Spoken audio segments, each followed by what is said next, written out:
નમસ્તે, હું કારેણા મિત. Welcome sir. અને હું કારાવત રાબેના. અમે ભાણોદ તાલુકાની શ્રી જામરોજેવાડા પ્રાથમિક શાળામાંથી આવ્યા છીએ. અમારા પ્રોજેક્ટનો હેતુ એ છે કે પ્રાકૃતિક ખેતી દ્વારા માનવ સ્વાસ્થ્યનું રક્ષણ, સંવર્ધન અને જાળવણી. આપણા ભારત દેશમાં પ્રચલિત કૃષિ પદ્ધતિમાં મોટાભાગના ખેડૂતો રાસાયણિક ખેતી કરે છે, જેમાં રાસાયણિક ખાતરો અને જંતુનાશકોનો મોટા પ્રમાણમાં ઉપયોગ થાય છે. આ ખેતી ઝેરી ખેતી છે. આ રીતે પ્રાપ્ત થતી ખેત પેદાશોમાંથી ભારતમાં નાની ઉંમરે હૃદય રોગ, ડાયાબિટીસ અને કોઈપણ જાતનું વ્યસન ન હોવા છતાં કેન્સર જેવી બીમારીઓના દર્દીની સંખ્યા ખૂબ ઝડપથી વધી રહી છે. બીજા પ્રકારની ખેતી છે સજીવ ખેતી, જેને આપણે ઓર્ગેનિક ખેતી તરીકે પણ ઓળખીએ છીએ. આ ખેતીની મોટી સમસ્યા એ છે કે ખેડૂતોની આવકનો મોટો હિસ્સો મોંઘી ઓર્ગેનિક દવાઓ ખરીદવામાં જાય છે.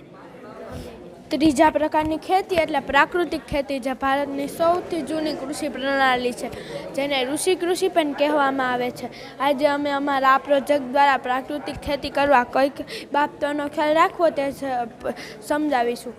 આ કાઉન્સેટ છે, આ બધા જંતુનાશક શસ્ત્રો છે. આ જંતુનાશક શસ્ત્રોને આમાં નાખવાથી આપણું ખેતર સારું થાય છે અને તંદુરસ્ત ફળો ખાઈ શકીએ છીએ, જેથી આપણે કોઈ બીમારીઓ પણ થતી નથી. અસ્તુ.